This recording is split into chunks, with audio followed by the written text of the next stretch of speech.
पढ़ेंगे तो कुछ भी कठिन नहीं है, नहीं पढ़ेंगे तो जो सिंपल है वो भी कठिन हो जाएगा। बहुत सिंपल सा लॉजिक है जी, पढ़ने का बहुत सिंपल सा तरीका है। जो लोग पढ़ते हैं उन्हीं को आता है, अगर आप नहीं पढ़ेंगे तो आपको नहीं आएगा। ये सिंपल सा फंडा है। एक बात और, केमिस्ट्री है, केमिस्ट्री को आप याद नहीं कर पाओगे, आप इसको याद नहीं कर सकते, विषय ही है। हाँ, याद करने का केवल एक ही तरीका है कि आप उसको ध्यान से पढ़ो, रिवाइज करते रहिए, रिवाइज करते रहिए, ऑटोमेटिक एक दिन पूरा याद हो जाएगा। ऐसे सोचेंगे कि पूरा हम पढ़े हमको आया ही नहीं, तो ऐसा कभी नहीं होगा यार। एक दिन पढ़ोगे थोड़ी ना जाएगा। देखिए, कुछ पॉइंट आज समझिए, कुछ कल समझिए, धीरे धीरे ना आप उसी को लेक्चर को देखते रहिए, ऑटोमेटिक सारा फंडा कंफर्म हो जाएगा। तो मैं क्या बोल रहा हूं, आपको रिवाइज करना है, रिवाइज जितनी बार आप पढ़िए, आगे का पढ़ने से पहले थोड़ा पीछे का रिवाइज कर लीजिए ना। देखिए, पीछे का रिवाइज करें तो आपको बेस मालूम चल जाएगा कि हमने पढ़ा क्या था। अगर आपको बेस पता है तो आगे ज़्यादा आपको पढ़ना नहीं पड़ेगा, ज़्यादा संघर्ष भी नहीं करना पड़ेगा, ऑटोमेटिक आ जाएगा। पढ़ने का सिंपल सा लॉजिक है। अगर कोई भी विषय आपको याद करना है तो करना क्या, आपको पहले तो रिवाइज कर लीजिए, रिवाइज करने के बाद फिर आगे बढ़िए। और वो ऐसे ही आगे बढ़ेंगे ना तो फिर दिक्कत हो जाएगी, फिर कहेंगे कि यार हमको आ नहीं रहा है। तो मैं एक बार फिर से रिवाइज कर दे रहा हूँ। देखिए, अगर कोऑर्डिनेट कंपाउंड्स जो होते हैं, जो उपसह संयोजन यौगिक, जितने भी यौगिक होते हैं, ये कॉम्प्लेक्स कंपाउंड मतलब बहुत ही जटिल होता है। तो जटिल केवल नाम से है, वैसे नहीं है बहुत सिंपल। तो इसमें क्या कुछ फंडा था कि इसमें कौन कौन से टर्म आते हैं। तो टर्म में हमने पढ़ा था कि एक तो कोऑर्डिनेट स्फीयर होता है, उप समन्वय सत्ता भी बोलते हैं इसको, कोऑर्डिनेट स्फीयर। देखिए, जो घेरा होता है ना उसी का नाम था कोऑर्डिनेट स्फीयर। कोऑर्डिनेट स्फीयर के अंदर कुछ धातु के परमाणु भी थे, और उन धातु के परमाणुओं को हम लोग बोलते थे केंद्रीय धातु परमाणु, सेंट्रल मेटल एटम, CMA। तो हमको CMA मिला था, और CMA के बाद वहां पर अंदर कुछ और भी थे जिनको लिगेंड्स कहते हैं। तो सीएमए क्या होते थे, एक बार रिवाइज कर लीजिए आप, सीएमए क्या होते हैं। देखिए, सीएमए हम उनको बोलेंगे जो, पहली बात तो ये डी ब्लॉक एलिमेंट होते हैं, आपको ध्यान रखना है कि ये डी ब्लॉक एलिमेंट्स होंगे, संक्रमण धातु होते हैं। अब इनसे क्या, संक्रमण धातु है तो इनके बाहरी कक्षा में जो डी उपकोष होता है, ध्यान देंगे आप, इनका जो डी उपकोष होता है ना वो खाली होता है, वैकेंट होता है। अब उससे फायदा क्या होगा, उससे फायदा ये होगा कि जो अपना लिगेंड्स है वो लोन पेयर को देगा और ये लेंगे, बस। सीएमए जो होता है उसके पास वैकेंट ऑर्बिटल खाली कक्षाएं होती हैं। क्यों, चूंकि उसी में तो वो इलेक्ट्रॉन्स को लोन पेयर को लेगा जो लिगेंड्स देंगे। देखिए, अगर देने वाला कोई है तो उसको आप लिगेंड्स कहेंगे, और ये जो होते हैं ना ये लुईस बेस होते हैं, क्योंकि ये लोन पेयर को दान करते हैं। तो जो देगा उसको बेस बोलेंगे आप, लुईस बेस। तो लिगेंड्स होते थे, लुईस बेस होते थे। आप रिवाइज कर लेंगे सब आ जाएगा। और ये अपना जो सीएमए होगा ना ये लुईस एसिड होता है, चूंकि ये लेता है जी इलेक्ट्रॉन को या लोन पेयर को लेता है, ग्रहण करता है। देखिए, ये तो सिंपल सा एक मैं आपको डाउट एक बता दूं। जैसे धातु हम लोग ये पढ़े हैं कि धातु जो होता है इलेक्ट्रॉन को त्याग करता है, इलेक्ट्रॉन दे सकता है, वो लेता नहीं है, क्योंकि वो इलेक्ट्रोपॉजिटिव होता है। उसके पास इलेक्ट्रॉन बाहरी कोश में अधिक होते हैं, वो देना चाहता है। जैसे सोडियम 2 8 1, अभी एक एक्स्ट्रा हो गया इसका तो एक दे देगा। तो धातु जो होते हैं ना इलेक्ट्रॉन को देने का प्रयास करते हैं, लेकिन इधर ऐसा नहीं है, इधर उल्टा है केस है इनका। जो डी ब्लॉक एलिमेंट्स होते हैं इनका सिस्टम अलग है। ये क्या करेंगे, इलेक्ट्रॉन को नहीं, पूरा का पूरा लोन पेयर ही ले लेंगे, इनका ये कंडीशन है। जैसे अधातु जो होते हैं ना इलेक्ट्रॉन को ग्रहण करते हैं, अधातु इलेक्ट्रॉन को ग्रहण करेगा तो सिंगल सिंगल लेता है। जैसे फ्लोरीन है तो केवल एक लेगा, क्लोरीन है केवल एक लेगा, कुछ और लेते। जैसे नाइट्रोजन हो गया तो ये 3 ले सकता है, ऑक्सीजन 2 ले सकता है। लेकिन ये जो डी ब्लॉक एलिमेंट्स होते हैं ना ये सीधा लोन पेयर को ही ग्रहण करते हैं। जितना वैकेंट रहेगा, कोई 4 लोन पेयर लेगा मतलब 8 इलेक्ट्रॉन, कोई 6 लोन पेयर लेगा मतलब 6 दूनी 12 इलेक्ट्रॉन। तो ये एक साथ ही बहुत सारे इलेक्ट्रॉन लेते हैं। तो यहां से आपको कंफर्म रहना है कि सेंट्रल मेटल एटम, केंद्रीय धातु परमाणु, वे होते हैं जो इलेक्ट्रॉन्स को ग्रहण कर सकें। तो हम नॉर्मली अभी देखेंगे कि IUPAC का रूल क्या था। देखिए रूल नंबर 1 या स्टार्ट में बोल दे रहा हूं आपको कि पहले पहले आपको लिखना था धनायन का नाम। धनायन, धनायन जो स्फीयर के बाहर होता है, आपको पहले लिखना है धनायन का नाम। कोई भी आएगा धनायन मतलब कैटायन, अगर आपको कैटायन दिया गया है तो आपको पहले उसका नाम लिखना है। फिर उसके बाद आप लिखेंगे लिगेंड्स का नाम। और लिगेंड्स का नाम लिखते कैसे हैं? अल्फाबेट के क्रम में उनकी संख्या को डाई, ट्राई, टेट्रा इस रूप में दिखाते हैं। डाई, ट्राई, टेट्रा, पेंटा, हेक्सा, ETC के फॉर्म में दिखाते हैं। और यही नहीं, अगर लिगेंड्स अपना बाईडेंटेड या ट्राईडेंटेड या पॉलीडेंटेड लिगेंड हुआ तो क्या करेंगे आप? उस कंडीशन में 2 के लिए 20, 3 के लिए ट्रिस और 4 के लिए टेट्रा किस, 5 के लिए पेंटा किस, 6 के लिए हेक्सा किस। देखिए अगर बाईडेंटेड लिगेंड्स हुआ तो पहले तो वो बाई हो गया ना, वो तो पहले से डबल है या ट्रिपल है, तो ऐसे में क्या करेंगे आप? 20, ट्रिस, टेट्रा किस, पेंटा किस को यूज करेंगे। और देखिए ये तो हो गया अपना थोड़ा सा लिगेंड्स के बारे में। हमने किया पहले धनायन का नाम लिखा, अभी लिगेंड्स का नाम लिख लिए अल्फाबेट के क्रम में संख्या के साथ। अभी आप आ जाएंगे CMA के पास, तो आपको लिखना है सेंट्रल मेटल एटम का नाम, वो भी ध्यान देंगे ऑक्सीकरण संख्या के साथ। ऑक्सीकरण संख्या नहीं भूलेंगे आप, ऑक्सीकरण संख्या के साथ लिखना है। और फिर अगर उसमें कोई निगेटिव कंपाउंड्स है, निगेटिव एटम है, उसको सबसे लास्ट में लिखना है। रिडाबेस जो होते हैं उनको सबसे लास्ट में लिखते हैं। बस ये था इनका फंडा, ये सिंपल सा नियम है। एक नोट पॉइंट था कि यदि जो कम्प्लेक्स है उस कम्प्लेक्स में पहले धनायन आ गया, जैसे पोटेशियम, सोडियम, लिथियम, अगर कोई धनायन आ गया है कोऑर्डिनेट इंटिटी के बाहर, तो ऐसे में क्या करेंगे? जो CM में रहेगा अपना सेंट्रल मेटल एटम, देखिए उसका नाम आपको कुछ नहीं करना है, केवल बाद में 8 लगाना है, ATE 8। जैसे फेरस को फेरेट कह देंगे आप, क्यूप्रस को क्यूप्रेट कर देंगे, इस प्रकार से जिंक को जिंकेट कर देंगे, एल्यूमिनियम को एल्यूमिनेट कर देंगे। तो लास्ट में आपको 8 लगाना है। कब लगाना है? जब अपना कम्प्लेक्स नेगेटिव है, जब अपना कम्प्लेक्स नेगेटिव है। अच्छा कम्प्लेक्स नेगेटिव कब आएगा? कम्प्लेक्स नेगेटिव तभी आएगा जब कोऑर्डिनेट स्फीयर के पहले कोई धातु का परमाणु हो। बस कंफर्म हो गया। तो इस प्रकार से आप नेमिंग करेंगे। तो हम अभी यहाँ पर कुछ कंपाउंड्स के नाम लिखेंगे और सिंपली आसानी से बताएंगे आपको कि नाम बनाते कैसे हैं रूल के अनुसार। ट्वाइस इसका नेमिंग करना है। तो आपको बता दें, देखिए नाम लिखने से पहले एक जरूरी काम ये करना आपको, ऑक्सीकरण संख्या निकाल लीजिए। अगर खाना खाने से पहले आप हाथ नहीं धोएंगे तो हो सकता है, पक्का होता है, तो रोग आपको कुछ न कुछ तो हो ही जाएगा। ऐसे ही यहाँ पर होता है। अगर आप ऑक्सीकरण संख्या नहीं निकालेंगे ना, अगर ऑक्सीकरण संख्या नहीं लिखेंगे तो गलत है, वो गलती ही रहेगा, वो सही नहीं होगा।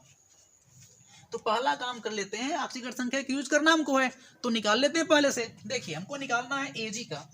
अच्छा निकालना किसका, ये भी नहीं पता कि अब किसका निकालना है यार। बात होगी केवल केंद्रीय धातु परमाणु की, उसी में तो लिखना है, तो उसी का निकालेंगे। देखिए Cn का होता है -1, ध्यान देंगे -1, और इसका होता है +1। ऑक्सीकरण संख्या की बात कर रहे हैं, ये +1 और ये -1। अभी ये 2 1 का 2 -2 हो जाएगा और ये 1 ही रह जाएगा। तो -2 में से जब आप 1 घटाओगे तो केवल -1 ही बचेगा, और -1 को जब लेकर के जाएंगे बराबर के उस साइड तो वो +1 हो जाएगा ना। तो यहाँ पर क्या आ जाएगा? +1। इसको मिटा दीजिए अब। तो सिल्वर की जो ऑक्सीकरण संख्या है +1 आ जाएगा। अगर आपको समझ में नहीं आ रहा तो घबराइए नहीं, कुछ नहीं, टेंशन नहीं लेंगे आप, इसके पहले का लेक्चर देख लेंगे बस। देखिए तो ये बन गया अपना +1। ऑक्सीकरण संख्या में निकालनी, कैसे निकाला? K का 1 होता है, इसका -1, इसका +1, इसका -1, तो 2 1 का 2 -2 और +1 घटा देंगे तो -1 बचेगा, और -1 बराबर के उस साइड ले जाएंगे तो +1 आ जाएगा। यही है। तो देखिए ये अपना है पहला वाला। हमको नाम लिखना है। इसका नाम कैसे लिखेंगे आप? पहले धातु का परमाणु है, पहले वही लिखना हमको। चलो पोटेशियम, इसको बोलेंगे पोटेशियम। तो ये अपना हो गया पोटेशियम, ये पहला नाम हो गया। देखिए धातु का नाम लिखिए पोटेशियम। अब कहाँ पहुंचेंगे आप? सेकंड पे। सेकंड क्या होता है? लिगेंड्स का नाम। चलो लिगेंड्स का नाम लिखेंगे। ये क्या है? साइनो है, साइनाइड को साइनो कहते हैं। तो साइनाइड कितना है, 2 है, 2 के लिए क्या बोल देंगे आप, डाई, पोटेशियम डाई। अच्छा स्पेस नहीं छोड़ना आपको, पोटेशियम डाई। अभी क्या इसको बोलेंगे आप cyano, cyano, potassium dicyano. अभी देखिए चूंकि अब हमको लिखना है सीएमए का नाम, अब सीएमए कौन है, सिल्वर है, सिल्वर, ये सिल्वर है। तो अभी क्या बोलेंगे, ये चूंकि देखिए धातु का परमाणु पहले आ गया, इसका मतलब क्या हुआ, हमको एट लगाना है। एट कैसे लगाएंगे, तो इसको बोलेंगे अर्जेंटेट, इसको बोलेंगे आप अर्जेंटेट, ध्यान देंगे, इसको बोलेंगे अर्जेंटेट। ये तो नाम हो गया, 8 लगा दिए। अब क्या बचा है, ऑक्सीकरण संख्या कितना आया था, 1 आया था, 1। देखिए ये इसका नाम बन गया, कंप्लीट हो गया नाम, इतना सरल है, कुछ नहीं करना आपको। Potassium dicyano argentate first हो गया। ऑक्सीकरण संख्या लिखना पड़ेगा आपको। देखिए potassium dicyano argentate first, ये हो गया, नाम बन गया। सेकंड में आते हैं, ऑक्सीकरण संख्या निकाल लेंगे पहले से आप।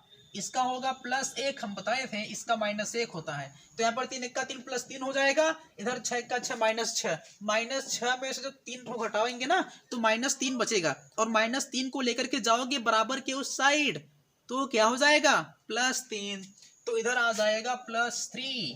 तो देखिए अभी +3 आ गया Cr, इस क्रोमियम की ऑक्सीकरण संख्या, चूंकि हमको उसको यूज करना है। अभी आ जाइए, लिखेंगे पहले पोटेशियम का नाम, क्योंकि पहले धातु आ गया ना। अब देखो पोटेशियम लिखेंगे आप, अच्छा पोटेशियम कितना है, 3 है। अब ये नहीं कि 3 के लिए ट्राई कर देंगे, ऐसा कुछ नहीं, तो काउंटर आयन है, आपको उधर ध्यान नहीं देना है। कौन, बस इतना, इंसान है, हाँ बस, कितने लोग हैं उससे हमको मतलब नहीं है। अब देखिए तो यहाँ पर ये काउंटर आने केवल बैलेंस करने के लिए है, बस ये केवल बैलेंस करने के लिए है, हमको उससे मतलब नहीं कि कितने लोग हैं, इससे मतलब नहीं है। तो है कौन, बस इतना। तो ये पोटेशियम है, लिख देंगे पोटेशियम। अभी देखिए ये हो गया पोटेशियम, और अभी आ जाएंगे लिगेंड्स पे। अब ये कितना है, ये मायने रखता है जी, ये कितना है। अब देखो ये मायने क्यों रखेगा यार, ये चूंकि ये कोऑर्डिनेट स्फीयर के अंदर है ना, उसकी संख्या तो लेना ही पड़ेगा। तो इसको अभी आप बोलेंगे 6 के लिए हेक्सा, पोटेशियम हेक्सा। अभी ये है क्या, साइनो है, तो पोटेशियम हेक्सा साइनो हो गया। साइनाइड को साइनो कहते हैं, देखो यहाँ पर लिखे थे, तो पोटेशियम हेक्सा साइनो। अभी इसको क्या बोलेंगे, क्रोमियम, क्रोमियम 24 वाला वही क्रोमियम है। तो क्रोमियम को आप क्रोमियम नहीं बोल सकते, क्यों, क्रोमियम को क्रोमियम नहीं बोल पाएंगे, क्यों, देखिए फंडा है, कुछ सिस्टम तो आप समझिए। जैसे अभी हम बोले कि हमारा नाम ये है, कुछ भी नाम अपना दे दिया जाए, चलो ABCD या XYZ कुछ नाम अपना है, XYZ कुछ नहीं है तब अपना नाम है ना, XYZ कुछ नहीं हो तब, अगर कुछ हो जाओगे तो नमवा से पहले कुछ जुड़ जाता है। जैसे प्रधान हो गया तो प्रधान XYZ, डॉक्टर हो गए हो तो ना डॉक्टर XYZ, कुछ भी बन जाएंगे। टीचर्स हो तो टीचर्स XYZ, समझ गए।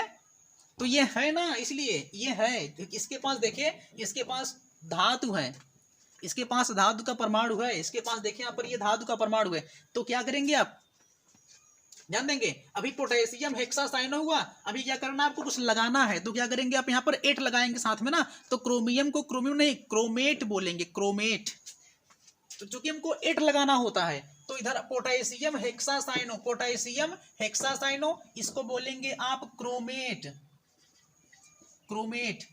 तो ये हो गया पोटेशियम हेक्सासाइनो क्रोमेट। अभी कितना है इधर, 3 है, तो आप 3 ठो लकीर खींच देंगे, हो गया। देखिए ये हो गया इसका नाम, पोटेशियम हेक्सासाइनो क्रोमेट। कैसे पढ़ेंगे, देखो पोटेशियम हेक्सासाइनो क्रोमेट, और कितना है, 3rd नाम बन गया। अभी इस पर आएंगे आप। अब देखो ये पोटेशियम को पता है, ठीक है, ये पोटेशियम है, ये एल्यूमिनियम है। एल्यूमिनियम देखो डी ब्लॉक एलिमेंट है नहीं, लेकिन फिर भी एक कॉम्प्लेक्स कंपाउंड बना सकता है। तो इधर आ गया एल्यूमिनियम। अब यहाँ पर ये OX क्या है, अब देखो घबराएंगे नहीं, पहली बात तो OX क्या है, ऑक्सीलेटो। ऑक्सीलेटो कैसा, ये कहाँ से नया आ गया, देख लीजिए, COO- and single bond COO-, इसी को तो बोलते हैं ऑक्सीलेटो, को दिखाया गया था। इसको बोलते हैं बाइडेंटेड लिगेंड्स। क्यों, चूंकि ये एक ही साथ 2 लोन पेयर दे सकता है। क्यों, देखो चूंकि यहाँ पर एक है, एक यहाँ पर है, तो ऑक्सीलेट का आयन जो होगा, हम लोग ये ऑक्सीलेट है, ऑक्सिलेट ही है, ये ऑक्सिलेट है। हाँ, ये अभी क्या हुआ, ये लिगेंड्स के फॉर्म में है, तुम लोग उसको ऑक्सिलेटो कहेंगे, ऑक्सिलेटो। और दिखाते कैसे हैं, OX से। शॉर्टकट सबको पसंद होता है ना, इसलिए इनको पसंद है। तो यहाँ पर हम लोग क्या करेंगे, सीधा आपको दिखा देंगे OX। अब नाम अगर आपको नहीं पता फिर दिक्कत कर देंगे आप, अब पता नहीं क्या है OX, तो जान जाइए ना कि OX मतलब क्या, ऑक्सिलेटो। ये देखिए ऑक्सिलेटो की संरचना हो गई, और यहाँ पर 2 लोन पेयर है, तो ये क्या करेगा, ये बाइडेंटेड लिगेंड्स है, द्विदंतुर लिगेंड्स। क्यों? क्योंकि ये एक ही साथ आपको 2 लोन पेयर आसानी से दे देगा। तो अभी इसका नाम लिखेंगे आप, तो ये पहले लिखना आपको पोटेशियम, फिर लिख लेंगे आप पोटेशियम,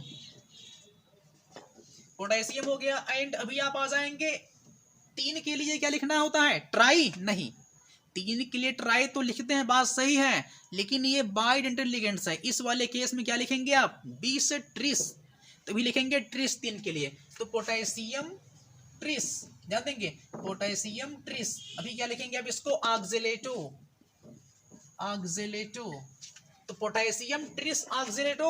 एंड अभी आ जाएंगे आप एल्यूमिनियम पे, तो एल्यूमिनियम नहीं, एल्यूमिनेट करना है आपको, इधर लिख लेंगे आप एल्यूमिनेट, एल्यूमिनेट। चलिए इतना काम तो कर दिए, लेकिन गलती भी कर दी है, आखिरकार संख्या निकाले नहीं।